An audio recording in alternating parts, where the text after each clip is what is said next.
that's like a really exciting aspect of it, right? Like, Yeah. it's able to create this digital scarcity through proof of work, which is this very tangible bridge between like our physical natural world and this digital world that we're creating. And that is a very significant development in our technology.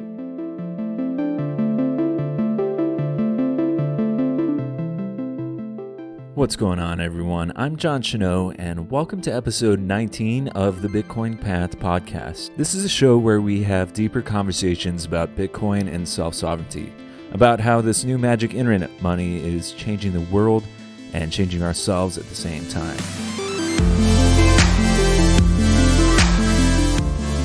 In this episode, I'm excited to share part one of my Meet the Miami Plebs series.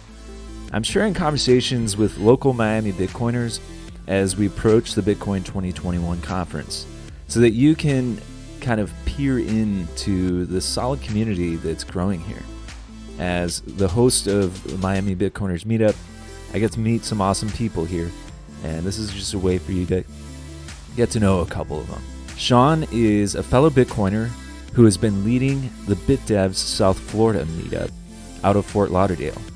It's been a pleasure to get to know him over the last few months during my time here in Miami, and I really enjoyed this chat with him.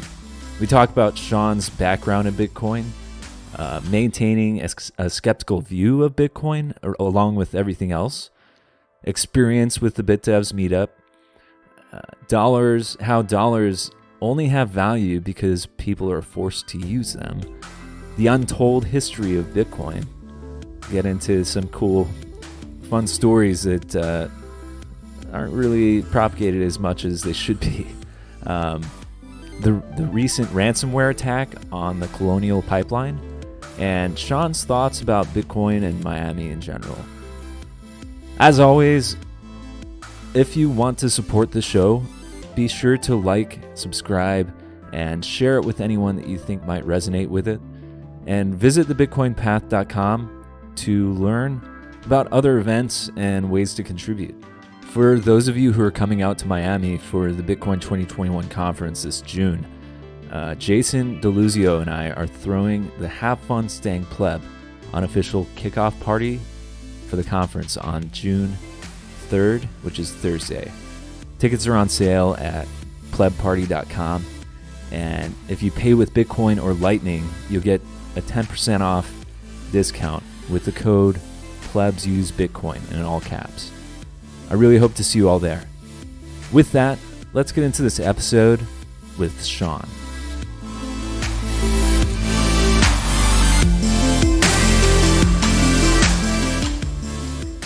All right, well, Shaun, welcome to the show, man. Hey, thanks, John. Thank you for having me. It's good to have you on. I've really appreciated getting to know you over the last few months, having moved down to Miami here. Can you give just a brief introduction? Like, I know who you are, obviously, but the audience doesn't necessarily. So, just a brief introduction of who you are and kind of what you're up to. Yeah. So I've just been in the Bitcoin scene for a few years now. Just kind of somebody that has actively paid attention to Bitcoin. I try to learn as much as possible about it. And within the last year or so, I have been doing these Bitdevs meetups that are, they're essentially these meetups that focus on the technical aspects of Bitcoin and related protocols. So instead of just having like a high level or surface level discussion of Bitcoin, getting more into like the technicals of like what's going on, how the protocol works, some active developments, new ideas out there. And that's kind of been my thing that I've been doing in South Florida for the time being. Awesome, dude. Yeah. And I've been able to attend a couple of them, and it's just been amazing to get into those conversations on more of the technical end of what's going on with the protocol, and get some updates in terms of what's yeah, new developments and things that are going on. And, yeah. yep. Yeah. Well, I was just going to say, so, when I first got into Bitcoin, I really did not have that level of technical knowledge. And when I first got in, we were doing meetups in South Florida, and there was a kind of a group of people that would meet up and talk about Bitcoin and just kind of look at the space in general, and kind of what you've been doing with the stuff in Miami. And so Bitdevs, it's not really like a formal organization or anything, but I do want to kind of maybe explain what it is and kind of how it got started. Yeah, because I think that credit is due to Justin, who started Bitdevs in New York City some years ago, and the format that he kind of ran with was this like 2-hour session in the style of a Socratic seminar, where he would curate various technical topics. So this could be anything from, maybe a white paper touching on like, something related to like Bitcoin's like network level security. It could be like the latest news on some type of like new soft fork activation feature, like, back then maybe SegWit. Now maybe Taproot. I know you've come out, we've discussed the Taproot soft fork a little bit.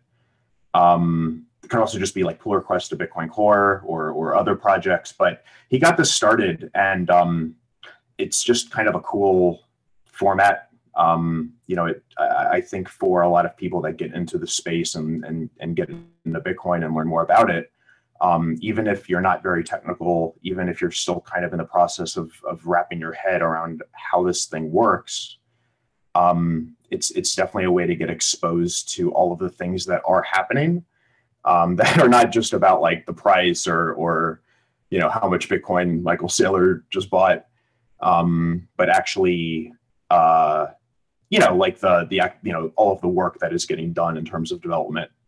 And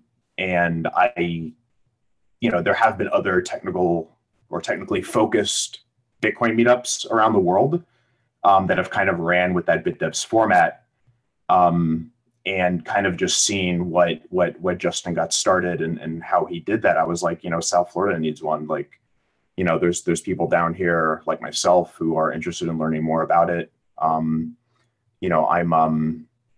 am a programmer by trade, but for people that are just, developers or interested in the technical stuff, like let's fucking do it and get a Bitdevs meetup, started down here. So that was kind of my motivation for starting this thing. And then, doing this every month. It kind of got started, and then COVID happened, and then we got back up and running last October. But it's been a really fun thing to do, and I've learned a lot myself. So.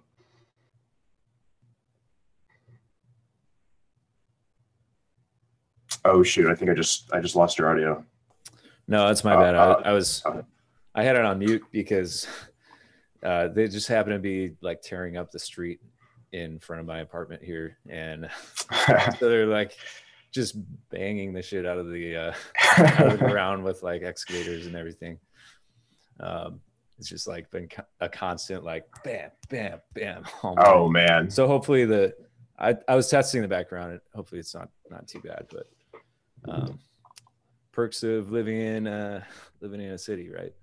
Yeah, so, especially down here where there's like continuous construction all the time, Definitely.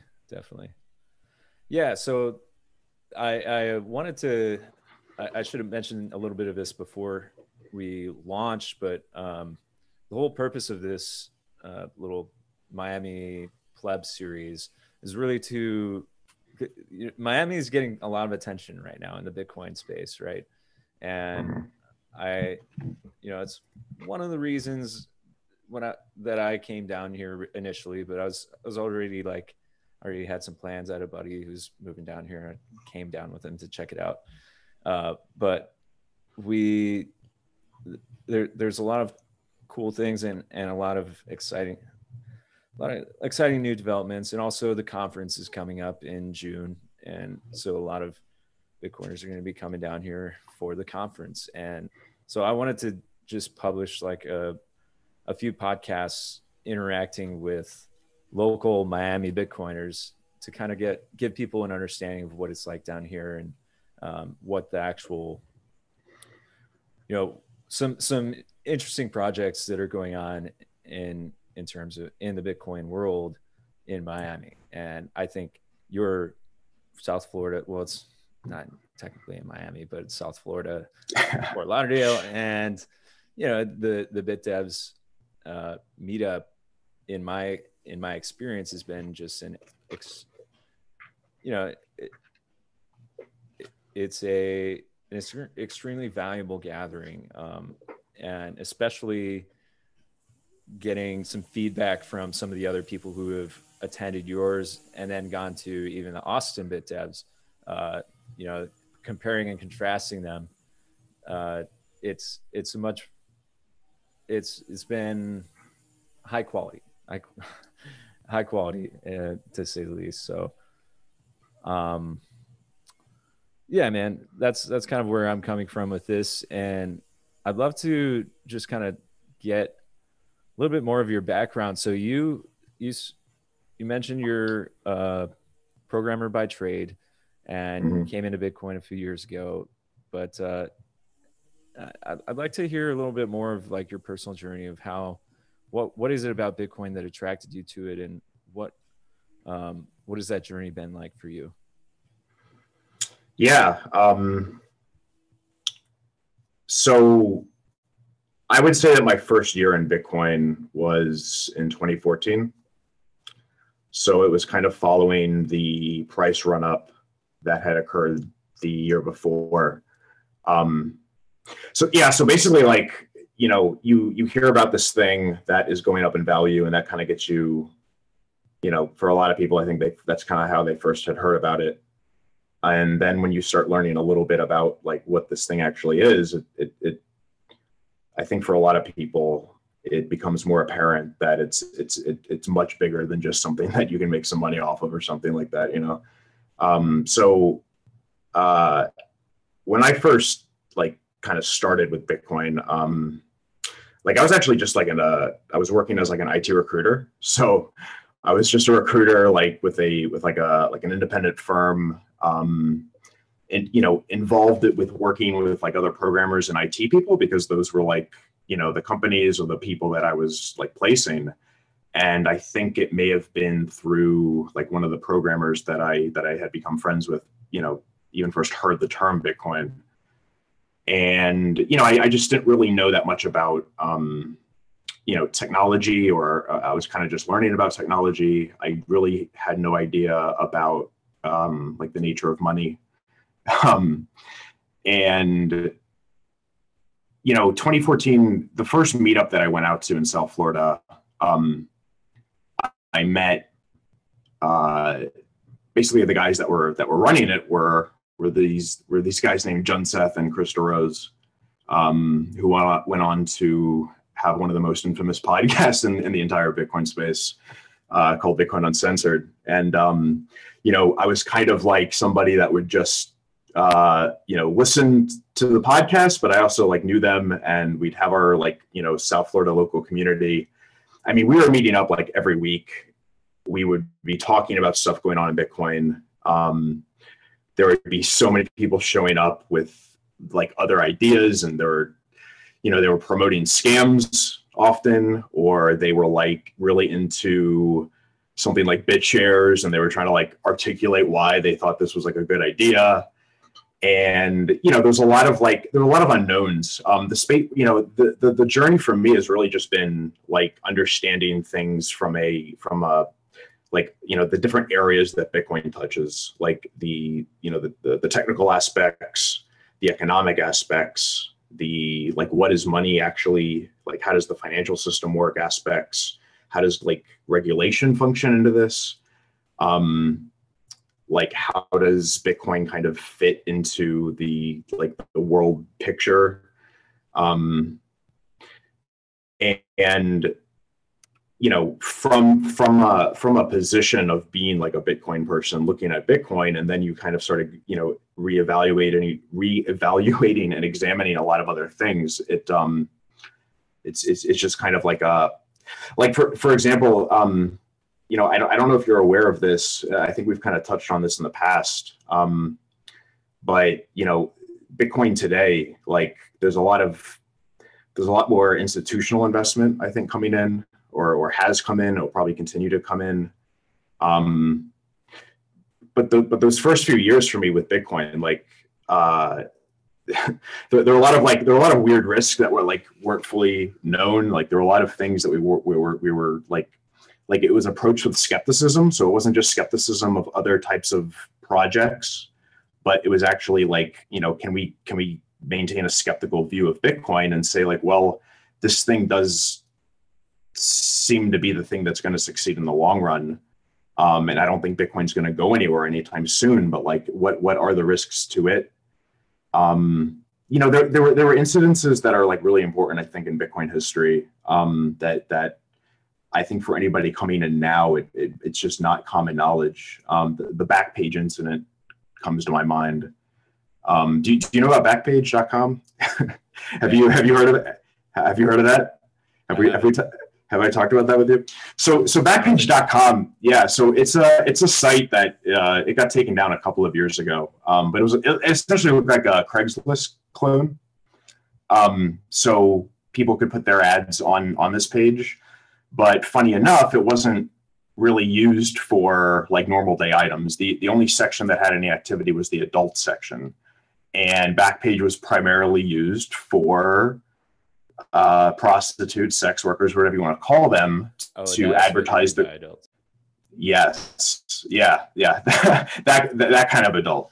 That's by the way, South Florida. There's a I feel like the people down here were more aware of Backpage and what it was than other places in the country. But so like, you know, it's kind of like a weird thing to maybe bring up, but I think it's really important in Bitcoin's history because so basically you had all of these sex workers using the site to advertise their services. And I think it was either 2015 or 2016.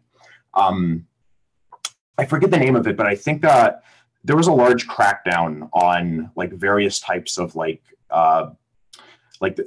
was, I think this was because like something within the Obama administration that was like ramping up their regulation and enforcement of financial crimes. And the incident in 2015, 2016 was that Backpage, all of the credit card companies cut off their services to the site. So when that happened, and I think they had either started accepting Bitcoin as payment, or they because of that, they started accepting Bitcoin as payment. You had all of these users of the site, the men and women posting these ads that they needed a way to pay for those ads. And Bitcoin was the only method of payment that they could use. So they didn't care about the protocol. They didn't care about like the financial system really. All they knew is that they needed a way to pay for this. Their livelihood rested on it. And Bitcoin was the they got into it because they needed it. So those early years, there was a big emphasis on like what is the actual like need and use case here, like why do we need this? People are talking about like, and this kind of gets back into like the things Roger Ver used to say, like, oh, Bitcoin, people are going to use it to pay for their coffee, and it's like, well. Mm-hmm. When you really break it down, maybe in the future, but there seems to be other use cases here. So like that Backpage incident is just coffee kind of like sex.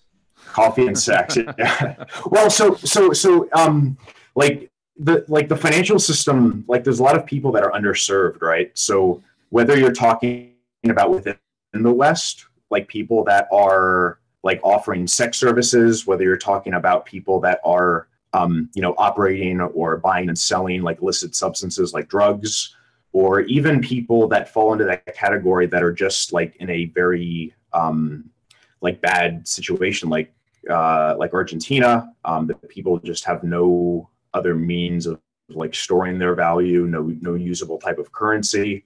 I'm hearing things like, and countries around the world where just due to the nature of those environments, a Bitcoin shaped hole kind of opens up, right?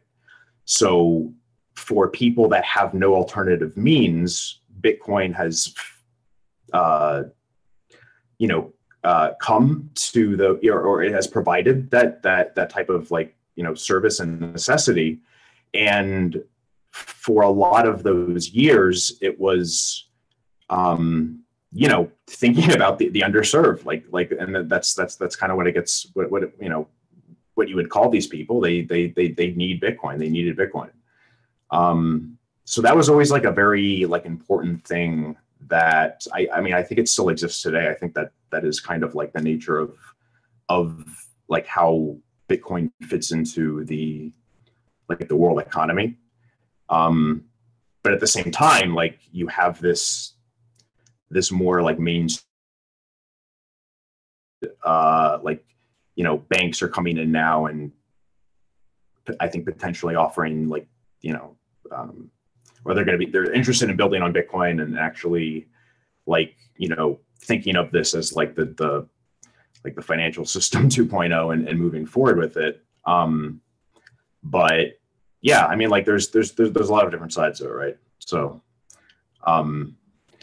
I guess these incidences were happening as we were doing these meetups. So it'd be a very active discussion of who these people are that need it.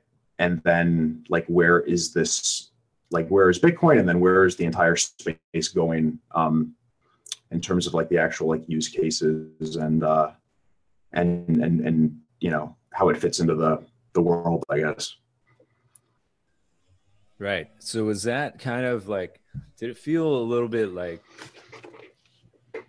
you were, it was much more on the fringes, right? I mean, even today, I feel it still feels as though Bitcoin, this is the Bitcoin world and then the real world.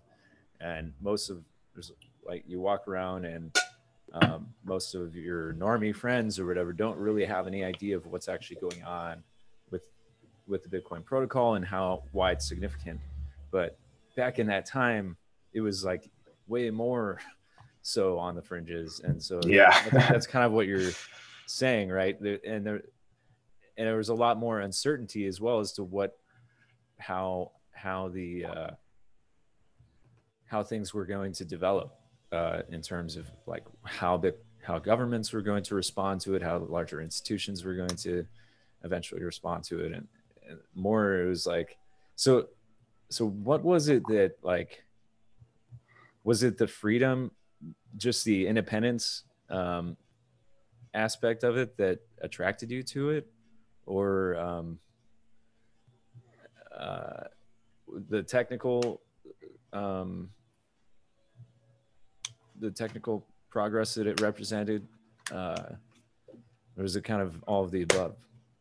Well, I mean, I would say it was kind of all of the above. I think it was just Bitcoin's invention, it was kind of like a meteor crashed onto planet Earth, and some type of alien substance kind of came out, and there were only a very small amount of people that were looking at this alien substance and playing with it. And it's well, how is this alien substance this exists now? This is part of our universe. How does this exist as more people get a hold of it? How are governments going to react to this? How are what does this thing mean? And I'm not I know there's always been a heavy libertarian perspective on rebuilding a financial system on sound money, for example, or people look at it they think the financial system or the dollar should have been not decoupled from gold or something. But it's really just this thing is really weird. It's why is this? Why are people into this? Why is this working? Why is this so resilient to being governments can come in and do things, but it's oh, well, Bitcoin it seems like this is like not this is an unstoppable force. It's aiming to create this decentralized new type of digital money, and it cannot be easily like coerced or controlled by a single entity, whether that's a government or just like a large collective of various centralized organizations. Why is that? Like, why is this the thing that is able to do that, and why is it the thing that is able to maintain that to a certain extent going forward as a long-term thing? And the thing that Satoshi figured out was how to taking this proof of work concept and actually applying it when it came to creating a digital money, a cryptocurrency. And we would have conversations that, like, is this burning of energy to order transactions and maintain this blockchain system? Like, does this mean that it's like a naturally occurring thing now? It kind of, there's a lot of these ideas and papers I've seen, and people talk about like this idea of like, well, what is Bitcoin, like in a very like meta level type of like, is it an entity? Is it like it's like this decentralized system? But like, what does that kind of mean in like a metaphysical sense? And even if you shut down like mining operations in the United States and in China, and governments like crack down on it heavily, there is always this system that is decentralized enough to keep carrying on, and there's always this, like, anybody can just start spinning up a mining operation and push and moving the chain forward. So like, if it's just always available, it's completely independent of governments and organizations of people. Like, it's this weird thing that exists in the universe now. I guess you could say that, like, back to your question, like the technicals from that perspective have always been interesting to me. I guess like the autonomy of it has been something that's appealing, but it's just such a interesting technology that is very different than something like AI or machine learning or the latest social network, that it's always just been really attractive in that nature. So I don't know if maybe I'm rambling a little bit too much, but no, dude. But it's just like I said, like the alien substance analogy, I guess, is kind of the thing, right? Because like it's just a constant question of like, what is this? How does this fit into the picture? I mean, like we've had all of these events that have happened in recent years, everything from like the Trump administration and like this censorship that's going on social media, this whole COVID thing, and like the overreach of governments, like, something, even when you kind of just look at it, look at these events, it's like, well, how does Bitcoin fit into the picture? Like where is the trajectory for Bitcoin in this world that is, changing and moving forward? We're living in this world. We have to deal with the consequences of it. So yeah, I mean, it's for those reasons, even kind of like Bitcoin as a framework for understanding the rest of the world. Like that's always kind of been a thought in my head. So yeah, yeah, it definitely, I had a similar, progression of realizations, I suppose, as I look back on how I was kind of grappling with this. And one of the things that I've thought about is that, like, this is, like you said, it's something that is here to stay, and it's perpetuating itself through time. That's pretty much unstoppable in a pretty much unstoppable way. So it's here, and it's something that we can rely on being here. So it's there. It's almost like I've heard it referred to in this type of way as of like a new force of nature in some respect, where it's like, or it's a connection between the informational digital realm and the material world, because of the way that it takes proof of work and applies it into this store of value, and into this new monetary network. Yeah, well, that's like a really exciting aspect of it, right? Like, yeah, it's able to create this digital scarcity through proof of work, which is this very tangible bridge between like our physical natural world and this digital world that we're creating. And that is a very significant development in our technology. And you know, that's kind of like the big like that's such a core aspect of it, that it can't get discussed enough, you know. Yeah, man. And I was just it's so funny that, well, it's not funny, but it's crazy to me that the proof of work aspect is something that people like poo and think that is outdated or some way somehow unsustainable into the future. And I was talking to this a bit with some normie friends that I was on a boat with on Saturday, who were kind of, because they just read articles, and they'll read the environmentalist type FUD, fear, uncertainty, and doubt that is propagated through like the mainstream media and that kind of thing. Mm-hmm. And they'll be like, oh, well, proof of work is shown to be like this unsustainable and bad for the environment, all this kind of stuff. And what about proof of stake? That's going to have to be the future, right? And so maybe we can dig into that a little bit of like why is proof of work so important, and why is it fundamental to the Bitcoin network, and then why is that?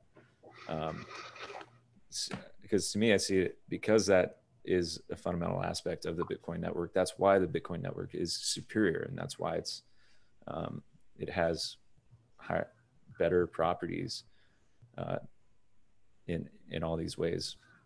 Yeah, I mean, so in the entire discussion, and this discussion probably predates Bitcoin to some extent, of how do you actually like make a system like this work?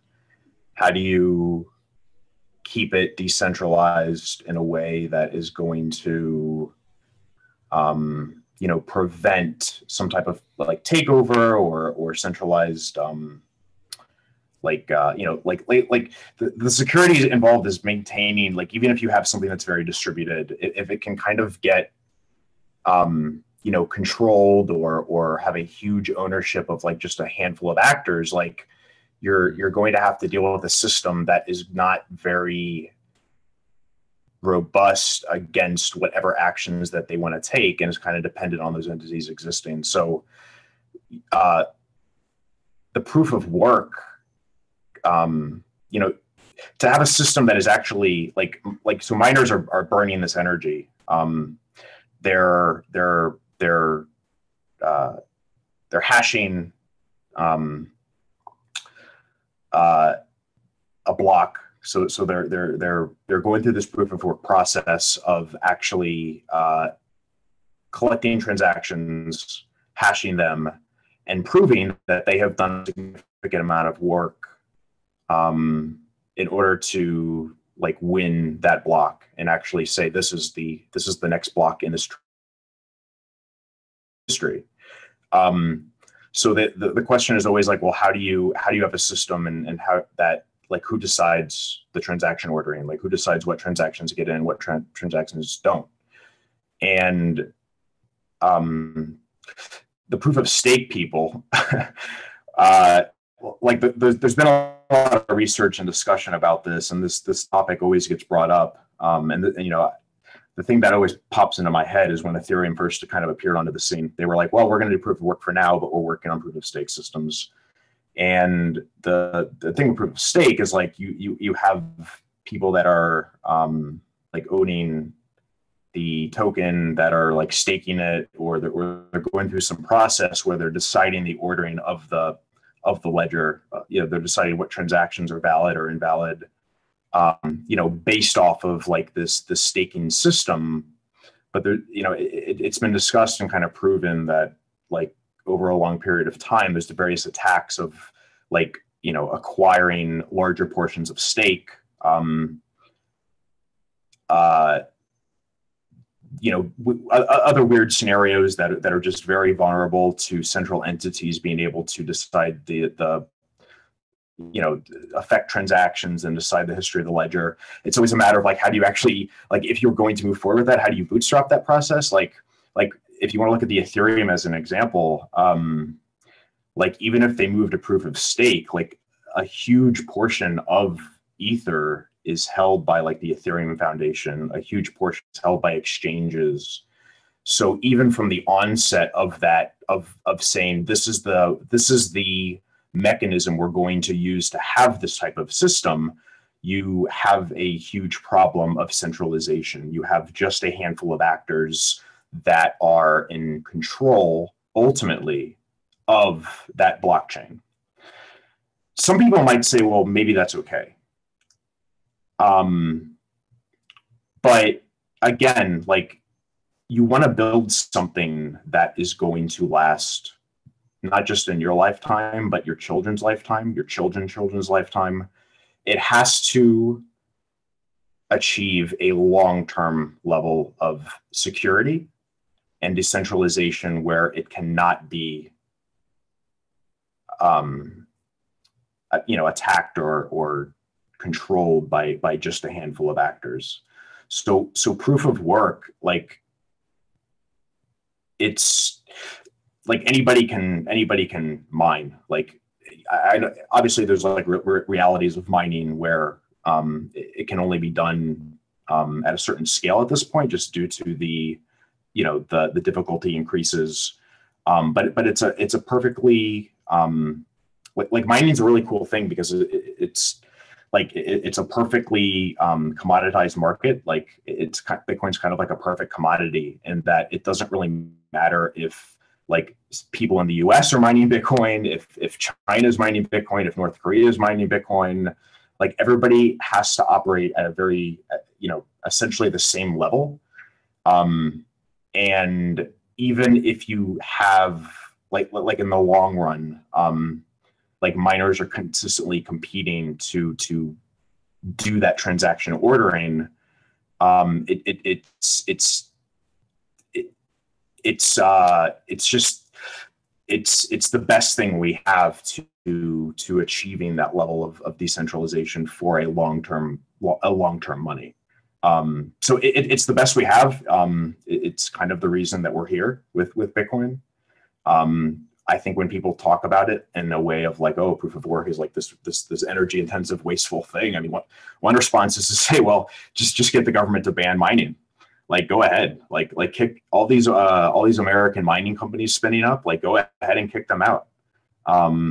Because it doesn't really matter. Like if you remove the miners from the US or you remove the miners from China, mining's going to happen somewhere on you know, on the planet. Like there's this giant incentive to perform this mining operation. And it's kind of just like, to me, that kind of is a, it's kind of an interesting aspect of how Bitcoin works, you know? So yeah, I mean, like, yeah. Look, you're going to have these other systems, like, you know, one thing that was always kind of a thought is like, well, you know, Ethereum is going to be centralized to an extent way more than Bitcoin. Any other type of like proof of stake system is going to be vulnerable to becoming more centralized. It's not a good long-term thing. I guess the question is like, well, like, how can we actually like define the parameters of like what is short term, what is medium term, what is long term? So you're going to have these other blockchain systems, I think, around for some time. I would have, maybe back in 2016 made the bet that Ethereum would be, not as long. It would have died off maybe a little bit sooner. And I think a lot of the maybe like current incumbents within the financial system are going to look at this space. They're going to buy Bitcoin. They're going to think. I think they're going to come to the conclusion that Bitcoin is the ultimate long-term asset. But the fact that these other systems are centralized enough that they can take control over it, I think that's I think you're going to have that as well, which is kind of unfortunate. But I think that's just kind of the that's kind of the nature of the game. These entities and powers want a level of control over wherever this goes, and they might see that in those types of systems. But yeah, I mean, that's for anybody that kind of is new to this space, you have to kind of understand this proof of work aspect to understand why Bitcoin is the long-term winner, or at least the thesis here, the scientific analysis of blockchain is that only proof of work works in the long run. Proof of work blockchains compete. And Bitcoin is,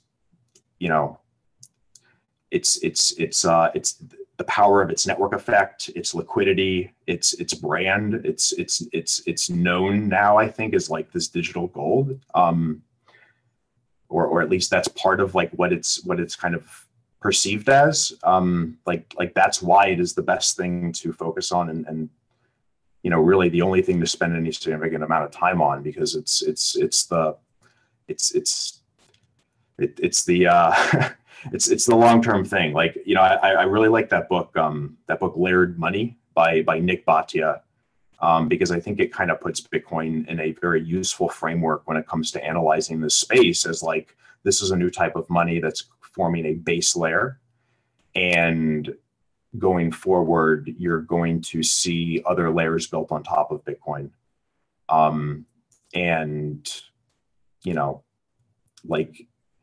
For all of the reasons I just said, it's going to maintain that status as the base layer.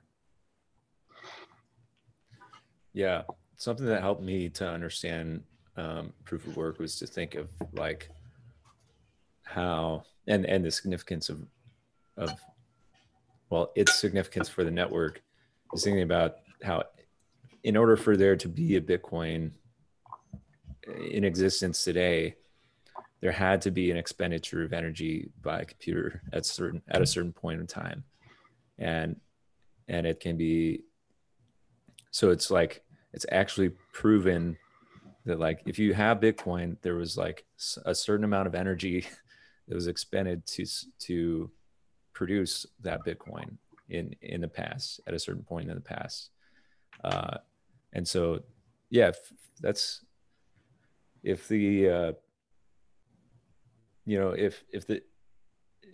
I would much rather depend on the laws of physics, even though there are a lot of, new theories, and we wonder how much we can rely even on the laws of physics, but I'd rather rely on that than a group, knowing that that people who own this thing are able to produce it, or to validate the transactions and validate what is in existence. So I don't know if that makes any sense, but I'm just kind of reflecting on that myself. Yeah. I mean, I think even if people, I just say, let's say large hedge funds, or these George Soros types, or these old institutions and funds that have billions, and say, we see this entire space as the future. We see this growing. We see new financial technologies being built on top of it. They're going to look at it, and they might say, well, we like, we're really into this DeFi thing, so we're into like Ethereum, or they see the value in the proof of stake stuff. Yeah, because it's like similar, because it's so similar to what they have already. They can, right. So like, yeah, I mean, like that's kind of the thing. Like they might look at Ethereum as like, well, like there's just going to be there's a very straightforward way to kind of capturing this over the long run and maintaining a level of control of it that benefits them. So whether it's like, it's like current people, it's maybe like new people. So like whoever is kind of like running the Ethereum Foundation, like maybe they kind of see themselves as like the new financial elite that can kind of like control this type of system. At the end of the day, like everybody is still going to make the bet that Bitcoin is the thing that is not that, and that can maintain a level of decentralization. So even if you are like, you are just trying to control this, you see Bitcoin as the best asset to own and hold. And that's kind of an interesting shift in the narrative I noticed kind of leading up to this. And I for I guess for obvious reasons, I always want to, Bitcoin's the thing to focus on, but there's a lot of with these bull market cycles, all of the shit coins come out, and they everybody has a way to justify a token that they can just sell and get more Bitcoin with. Right.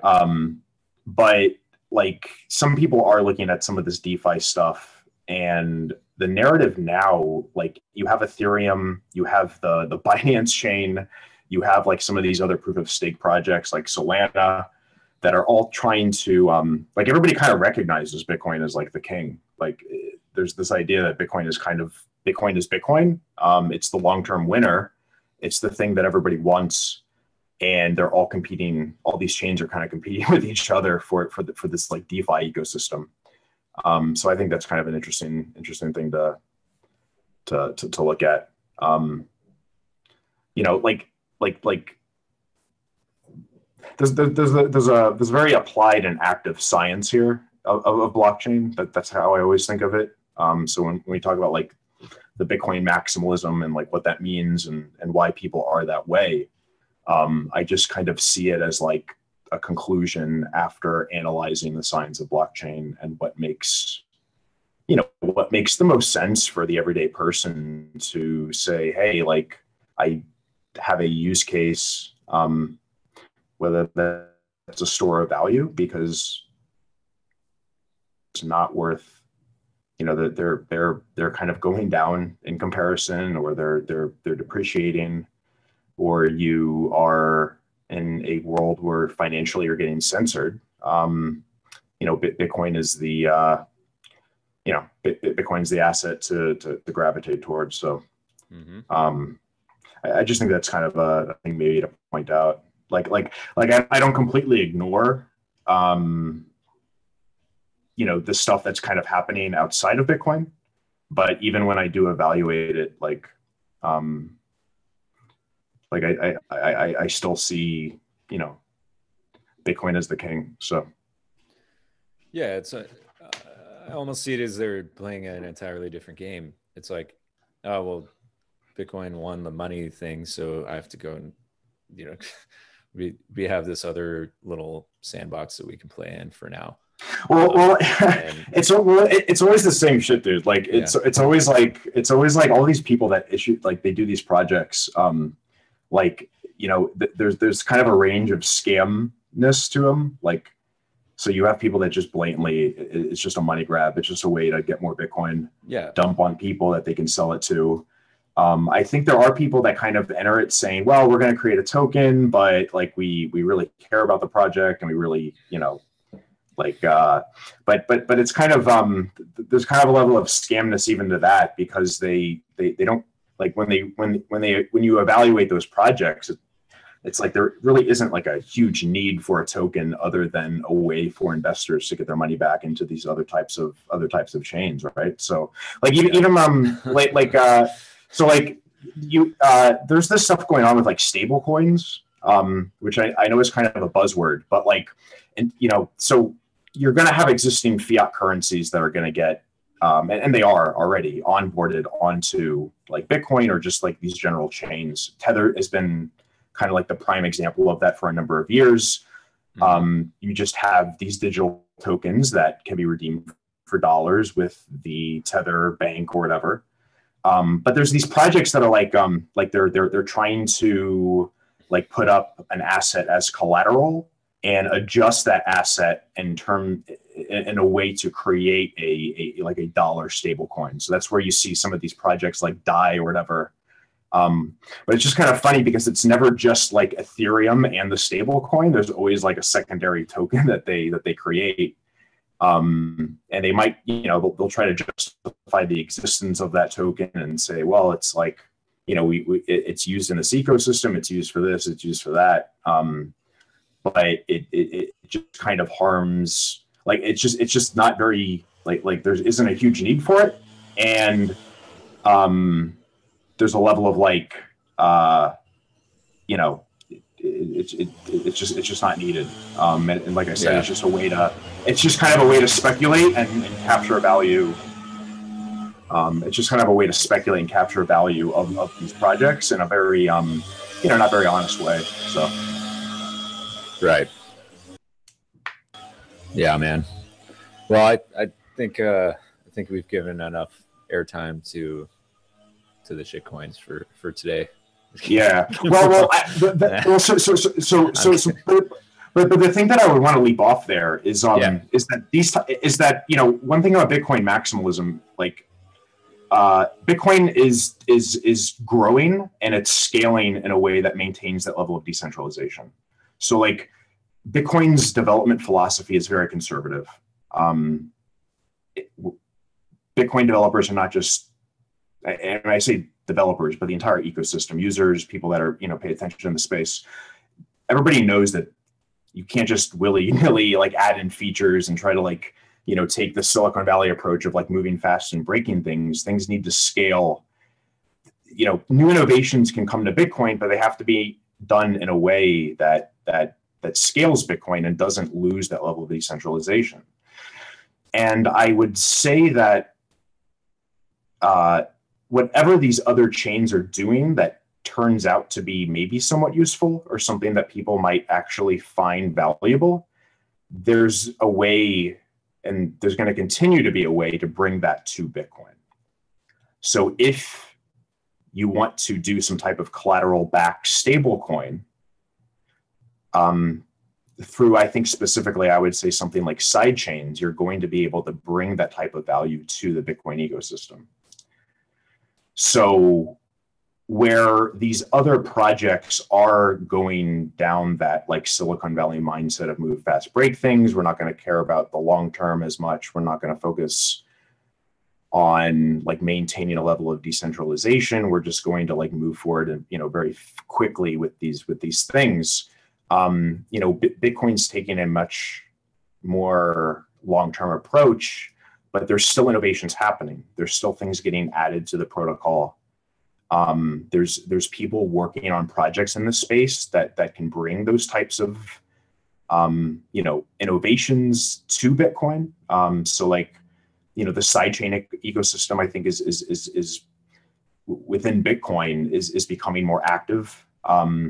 So like, if you really want to like do some type of these like smart contracting things with the EVM, a lot of people don't know that there is a sidechain called RSK, formerly known as Rootstock, that is a sidechain of Bitcoin that has that usability. Like they have the EVM attached to them.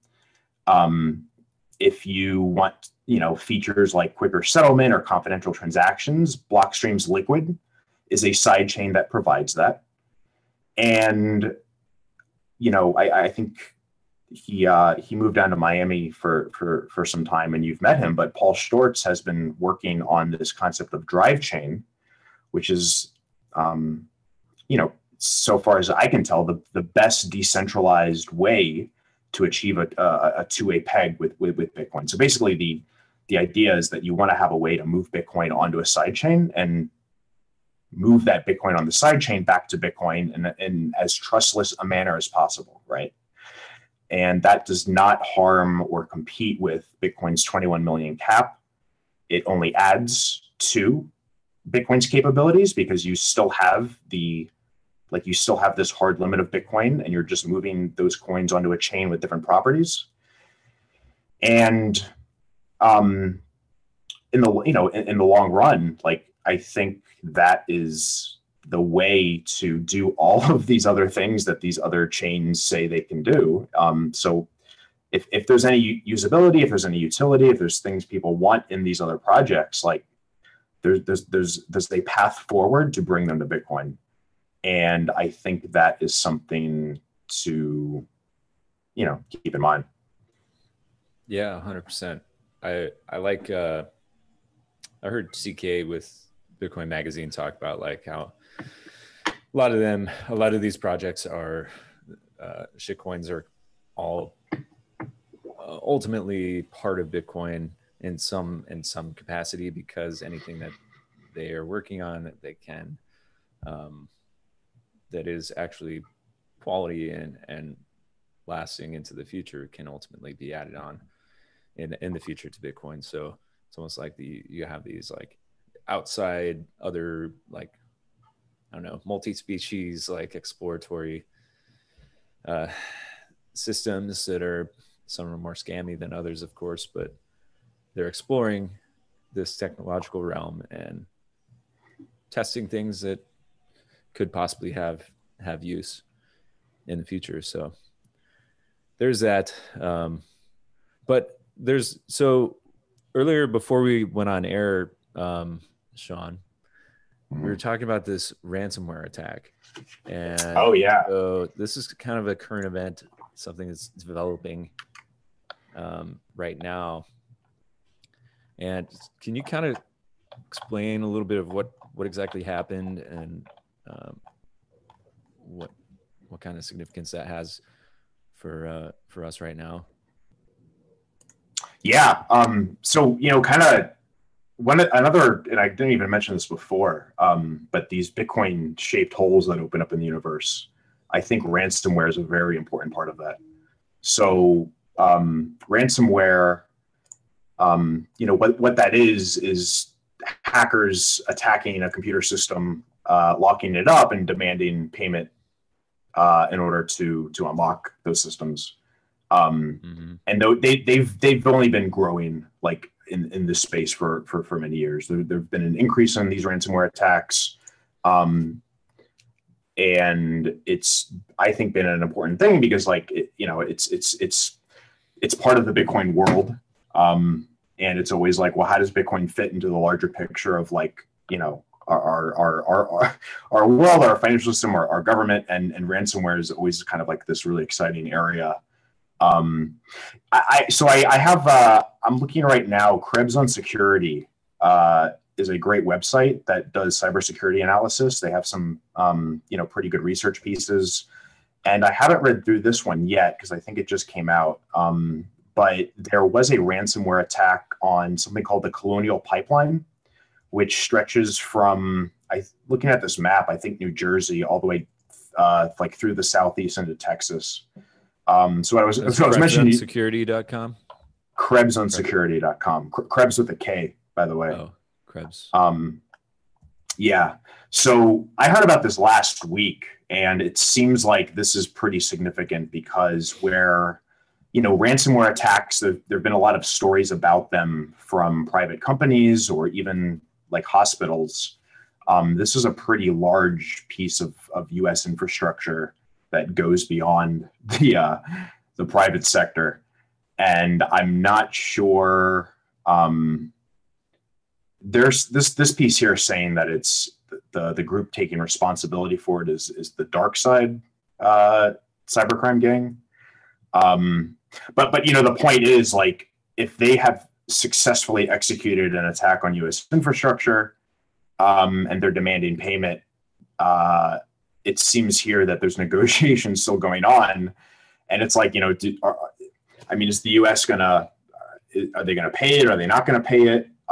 Is it really like what it's getting reported as? Is there more to this picture?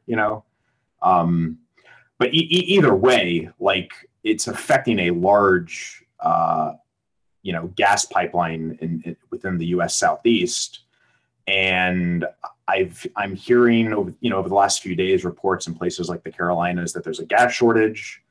I don't know if down here in South Florida there is an actual gas shortage. I'm not really sure if we're affected by it, but I filled up my gas tank yesterday because, kind of like with the toilet paper incident last year at the start of this COVID stuff, whether there's a shortage or not, people think there is, and everyone rushes to get as much of it as possible, and then that therefore causes a shortage. Right. So, these types of incidences, like, especially since it's specifically ransomware, and I still kind of need to see what the details here are. It's a significant event to pay attention to. Does the U.S. government or various agencies react to things like this? Do things get paid out? Do they not get paid out? Are governments going to use this as a talking point to push forward certain types of regulation? Like, that's always kind of a thing, right? Like, these things happen, and then exactly right. So I think it's I think for anybody that is looking for things to pay attention to in this space, this incident specifically seems pretty significant. So yeah, it's fascinating that there are. Well, we're seeing we're kind of in transition right into the information age, and there's still significant parts of our infrastructure. We're still much of our country and much of the world is still running on like very old technology and old, very vulnerable systems, right? Even what's fascinating about, I was in Austin a few weeks ago, and we were talking to some of the locals there about that incident where they were out of power during like this ice storm, and there was just like a massive breakdown in the existing electrical infrastructure, and it was really interesting to look at because we I don't know, we go through our lives, we think that things are a certain way, and we have this like bias to or normalcy bias, right? Where we think that the way things are is the way things will be, and it's not always the case, as we can see. These types of things can happen pretty fast. Right. Well, we're born in, we're both U.S. born, and we're born into this country that has all of this wealth and infrastructure that has already been put in place. And I think from a political perspective, like, we're part of this large empire that's on the decline. And that decline comes out in events and incidences where the system has become so, like, I don't know, degenerated or bloated that, like, we have old infrastructure. Sometimes, there's areas where it's failing. The political forces that need to react to these types of events are, like, not encumbered with, like, the best intention or most efficient types of of people to be working there and handling this and taking care of these things. So even in cases where, like, and I heard this with Texas, like, they just didn't expect those temperatures at that period of time. And that might be pretty reasonable. Is the response to those types of things something that could be better? And like, you know, Yeah. like you said, we kind of take for granted that those things are around and that they exist. But like, I don't know, like these systems might have levels of failure and degeneration that we're going to see going forward. And especially when it comes to like our computer systems, I think the ransomware thing is always really interesting because it just provides this very direct incentive to attack these systems. And that is going to exacerbate all of these flaws and weaknesses in our computerized infrastructure and software through companies and government. And it's I mean, I know we live in this world where like we're glad to be Bitcoiners and we like the fact that Bitcoin's growing, but we have to live in this world where like these incidences exist, and there are larger entities that are responding to them. And I'm not always sure exactly. Bitcoin takes center stage, of course, because it provides the ability to extort someone very well, just by providing that payment avenue. Right. Yeah. Well, I mean, it's a financial network that can't be censored. So when you have uncensorable money, you have the ability to do these types of things, and it increases the incentives for these types of attacks to happen. Yeah. Yeah. Has that given you a little more? Has that given you personally a little more conscientiousness when it comes to your personal security and your digital security, privacy, that kind of thing? Yeah, I mean, or do you see more of the threats on like a grander scale? There are bigger attacks or bigger honeypots for people to focus on before they start looking at the plebs. Yeah, I mean, like, when you right. Well, from the onset of like getting into the space, you want to be very conscious of your own security and how you not just maybe deal with your Bitcoin, but like your online activities, whatever type of computer you use. So I've always been fairly security conscious, and not to like, I mean, pretty much like what, what, I don't really want to repeat the common things that a lot of Bitcoiners talk about with like, their own personal security. I mean, I definitely agree with, things like with what Matt Odell talks about when it comes to like holding and using Bitcoin, or like, making sure that, I've never really been like a big Windows user, for example. Maybe the latest versions of Windows are a little bit more secure, but I've always been like a Linux guy, even just for a desktop system. So yeah, I mean, that's always been there. I think the bigger institutions and the bigger holders that are, have a significant amount of attack vector are more susceptible to that type of thing. So yeah, for sure. So moving, just thinking back to, so today we have the Miami Bitcoiners meetup, and we have like 40 people going to attend. It's interesting that what I've noticed is there's like 80% almost of people who are coming to the meetup are like new people, and then some. A lot of them are Bitcoiners who are like from other parts of the country that are just visiting and checking out Miami. Or I've run into a lot of just nomadic Bitcoiners who are traveling, and whether they're European or from other countries, and they're just kind of like coming through. And one of the things that one of the guys who came to the firearm training that I hosted on Friday, he mentioned that like in Europe and in other parts of the world, Florida and Texas are like the beacons of hope for them.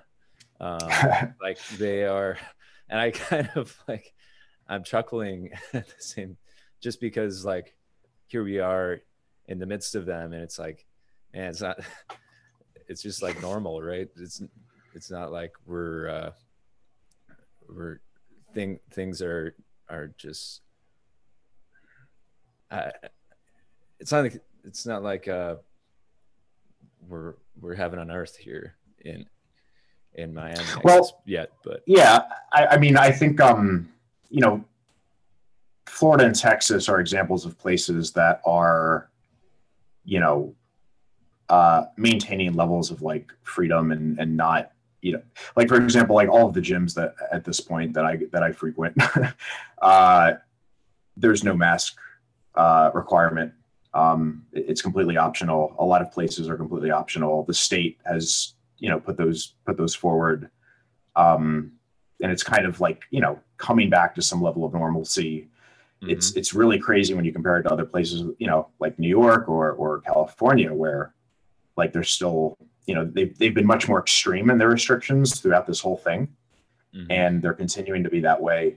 I mean, look, like you know, there's this move of people that are coming down here, and I think it's great, I guess. I mean, it's, well, actually, I'm not even sure it's great, because like, you know, as more people come down here and frequent, it's more likely that it's going to shift into something, you know, in the longer run. It's just like with Miami, it's nice weather. It's a big city. It's in the Eastern time zone. And I think it's just an attractive place for people who are able to move down here, that are online, that want certain levels of freedom. They want to like get back to a level of normalcy. They don't need to be in New York. They don't need to be in Silicon Valley or, you know, San Francisco. And that's great. Like for right now, yeah, this is, I think this is the place to be if you want that. But I'm a little skeptical in the long run of where it goes. You know, I mean, it might be fine for another 10 years. But like these, you know, the entire, like the government just, like places in New York, businesses, all these requirements of like, you know, mask wearing or requiring people to put an app on their phone to like track them or I mean, it's Florida's definitely a place that's always kind of had like a level of freedom that people didn't know about. Like people kind of think of Florida as like this joke, like the Florida man meme or whatever. And it's kind of been a place where when people got kicked out of other states, they would come down here. And it's always kind of been more of like a you know, a little bit more of a wilder and crazier vibe than other places in the country. And I think that'll continue for some time. Like it'll have a level of freedom that is just a little higher than other places. Mm-hmm. But I don't know, like I just, whatever we saw over this, you know, this past year, whatever is completely true, whatever is a little bit, you know, gray in terms of like what, you know, what are the details of a disease, of an incident. Like I can see something like this happening again in the future. And I don't know what the country, I don't know for how long any singular place can resist the larger like forces that take away certain, you know, freedoms, restrictions of movement, you know, requirements of, right. Maybe that's just kind of like, I feel like I'm not being specific with anything I'm saying, but like, you know, from my perspective, you know, a lot of people are moving here, but from my perspective, it's like, you know, if this place is going to become New York in the future, like where's the next place to go to? And that's kind of at the back of my mind, you know? Mm-hmm. 100%. I think the same way. And that's, you know, what comes to mind is the sovereign individual thesis, or the sovereign individual, where they talk about jurisdictional arbitrage. And I think the more different cities and states or local municipalities are able to compete with each other for on the level of personal freedoms for individuals that they're within their jurisdiction, the better things will become. But I get what you're saying, like that it is somewhat overwhelming to look at like how much of the world just became somewhat dystopian over the last year, in terms of their government overreach, in terms of the tracking and the regulatory arbitrary regulations on businesses and restrictions and all those types of things. And it does, like, I get that it's exciting to see the Miami mayor talk about Bitcoin and have all these politicians with laser eyes on their Twitter accounts and be like, oh man, they're like talking, you know, they're making it like mainstream in these ways. But we have to be skeptical of that, right? Like we have to just see like, what are their motives? What are people always act within just like based on their own incentives. And so Miami mayor, his incentive is to capitalize on this moment to like get as much money into the city and as much attention into the city as possible. And like, so I mean, and he's gonna ride that trend. It's like that marketing thing. Yeah, and that's fine. It's just like, right. You know, I love the memes in the space, but the one meme that I kind of like there's the meme of Bitcoin fixes this, mm-hmm. And I think that despite even good intentions, even if I assume the best of somebody like the Miami mayor, there are more the problems that I see coming are bigger than just, you know, one politician or like one, you know, local government or anything like that. There seems to be a bigger reason why everything's going in this direction, and it's much more complicated. And I think, like, I'm not saying that, like, I don't really think Bitcoin fixes that, but it does provide a way out, or at least a way to kind of hedge against that. Yes, it does, for people. Yeah. Fixes everything. Well, so like, but it does provide, I mean, look, like, you know, bad government management, you know, the dollar inflate, the expansion of the money supply, its effect on other types of assets, all of these things, like if you're looking for a way to hedge against the dystopian of the world you're living in, Bitcoin does provide that. But at the same time, like, there is this dystopian system that you either have to like adapt to or deal with or leave. And like, I am skeptical of the claim that Bitcoin is going to, like, you know, change or fix the problems that the current United States government kind of has. And I think, yeah, I mean, it's not really an anti-Bitcoin stance. It's just an anti, like Bitcoin might be a part of this, but there's a lot of other things involved. You know, it's a very large, complicated world. How we got here is not always like as obvious. It's not always well taught or well understood by even myself or anybody. And as the world goes, you know, like the geopolitical world, like right now, there's just like, I mean, you know, there's this like framework of thinking of the U.S. as like this declining empire, and China's rising, or China's already kind of at our level, and they're superseding us. Whatever that means, like, governments are reacting to this changing world, and then, like even to begin to think of how to fix the problems that we see, requires like a lot of understanding and focus on. Like my suggestion is like, I don't know, like if you're a Bitcoiner, like definitely keep reading about other things. Think about like, I think a lot of the media and the news is mostly just propaganda, but I think there's a lot of value in history and books. And I mean, paying attention to places that, either like Miami for right now, but maybe looking at other places around the world and saying, oh, actually, like maybe the American spirit has to continue kind of, maybe not physically within the US. I'm not sure. Like there's a lot going on, and it's something to consistently analyze, evaluate, and discuss. And it's always exciting to see how the future plays out. Like I'm always very interested in it. I'm very positive about it personally. But that's just because like I feel pretty happy where I'm at. Right. But right.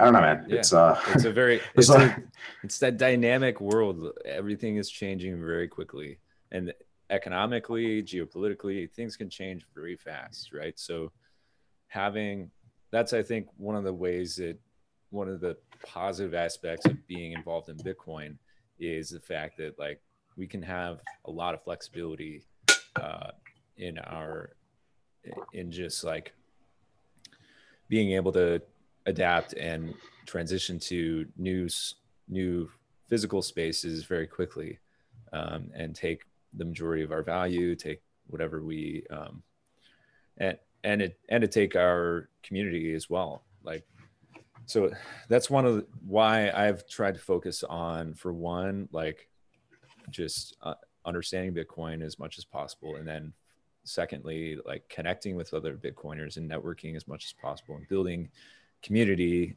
in my local vicinity, hosting the Miami Bitcoiners meetup, and really focusing on that, and then also focusing on skill development, so like real practical skills, and also building knowledge and learning as well, but skills in terms of like self-defense and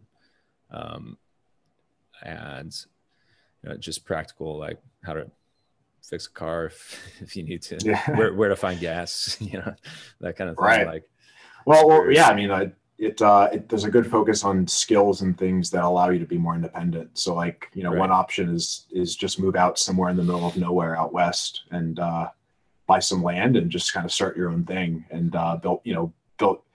I'm seeing more like these events and courses that are focused on like how to build like a house or like, applying like modern like 3D printing in order to create like tools and stuff to actually build your own like, infrastructure, firearms training, just ways to be, more sovereign and not having to rely on like this failing public infrastructure, like the society that's kind of like, that has these issues. And I think, in a world where everybody's just like online a lot and kind of becoming more isolated, doing, meeting up and actually having physical interaction and networking and meeting other people, is just a very healthy thing as humans that we should do. Sure. So I'm really glad that you got, the Bitcoin meetup started, but you're doing these other things. I think it's really important to interact with humans in real life, not just online. So. Oh yeah, man. Well, I second that. Shaun, dude, I'm really grateful for you coming on here. I think this is an excellent conversation. I'm looking forward to talking to you more. Yeah, man, this was great. Yeah. No, what were you gonna say? No, so I was just gonna say. I was just gonna plug. I know you're doing this, and we're in the month of May right now. We have the Bitcoin 2021 conference coming up in June. So like, kind of play into the theme of meeting people in real life. I'm really excited about that. I think it's going to be a really fun event, in Miami. And I'm very much looking forward to it. We're doing a Bitdevs meetup on June 2nd, which is that Wednesday at I think about 3:45 in the afternoon at the lab in Miami. So if anybody's listening to this and wants to come out for that, definitely check it out. I think it's listed on the satellite events on Bitcoin 2021's website. The RSVP list might be full, but just show up. And it'll be a really fun week in general. So I'm looking forward to that a lot. Awesome, dude. Can't wait. Yeah, we've got a lot of things going on that week. The Bitdevs is going to be on the Wednesday, June 2nd, and then the following day on June 3rd. Katie the Russian is putting on Citadel mini conference that we'll have in an undisclosed to be announced location. We're going to have some people there talking about like just focus skill development type stuff around what we were just talking about, Citadel building. And then all the plebs are going to come into Wynwood and eat tacos, drink beer, and hang out for the Have Fun Staying Pleb party. At 7 p.m. that night on the 3rd. Awesome. Yeah, that's going to be it's going to be a great event. It's going to be a great day. So I'm looking forward to that. Yeah, man. It'll be great. Shaun, thanks again, buddy. How can people find you if you? I go by Shaun Apps spelled APPS. I'm on Twitter, Telegram under that handle. So if you want to reach out, you can do so through those means. So great. Awesome. Yeah. Thanks a lot, Awesome. Shaun. Well, thanks, Shaun. Really good talking to you, man. You too. Bye. Cool. I'll end it there. Cool. Yeah, that was good, man. That was a good that was a good talk. Yeah. I haven't it was fun. I don't know if I co-host Junseth's podcast. I don't know if I've mentioned that before. Yeah, I don't do a lot of I haven't done a lot of these discussions like this. So when I've done it with him, it's a little bit of a different dynamic, and he's kind of a character. But no, it's fun doing this, having discussions and doing content. So yeah, man, this was good. Yeah, man. Glad we got to connect. Glad we got to connect. What's the podcast with Junseth? Is that it's just on SoundCloud. It's on SoundCloud. That's right. Yeah, like it honestly, for us, it's always just been a fun thing we do. Right. Like people that do this, like that do podcasts. Like some people want to, they want to grow it more. They just kind of want to do it just to have fun. Everybody's different. So for that thing, like it's always just been a very fun, like we don't really talk about it that much type of podcast. And honestly, like for a while, like we would talk about Bitcoin, but we talk a lot about politics and stuff. Like I remember when when Alex Jones got kicked off of all the social media sites, that was a big thing we talked about. So like we haven't done a lot of episodes lately. The last one that he did, I wasn't on it, but he did do it with Isabella Kaminska. I don't know if you're familiar with who she is. No. She's a really interesting person to follow. She's a reporter for the Financial Times, and she's always been a very big Bitcoin skeptic, but like not in a retarded way, like in a pretty intelligent way. Okay. And he had her on, and she's pretty much within the last year done a 180, and she's much more bullish on Bitcoin now. How do you spell her last name? Kaminska is, I think, Kaminska, something like that. If you search for like Isabella on Twitter, I mean, she's active on Twitter. But I can probably send you her Twitter. I'd send you the link to that episode. Oh, nice. They get in a lot of different conversation, and I think she's somebody that's Also, she's British, but she has like that really sexy British voice. Like I'm not usually a fan of that accent, but like she has the she just has a really nice accent. So I'll send you her Twitter too, just so you have it, man. But yeah, I'm gonna get going here, but I plan on coming out tonight, so I'll see you then. Ah, nice, dude. Yeah, I'll see you there. All right, cool. Later, man. See you, bud. Bye. All right, I hope you guys enjoyed that conversation with Shaun. I'm just so glad that I got to meet him and hang out with him over the last few months. He's become a close friend, and I hope you gained from his insight and his knowledge and experience in Bitcoin so far. He's a really important partner to have here. As always, if you guys want to support the show, be sure to, or feel free to like, subscribe, and share it with anyone that you think might resonate with it. And visit thebitcoinpath.com to learn about other events and ways to contribute. I'm really passionate about just really focusing on the community here and providing space for Bitcoiners to meet in real life. So there's some really cool events coming up. Be sure to check that out. Also, for those of you coming out to Miami, remember about the Pleb Party that we're throwing on June 3rd at 7 p.m. Tickets are selling pretty fast, so be sure to snag one if you want.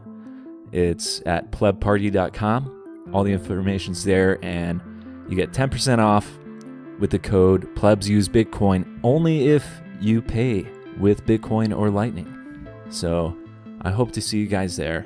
If you'd like to connect with me, feel free to email me at info@thebitcoinpath.com. I also host a Bitcoiner meetup twice a month in Miami.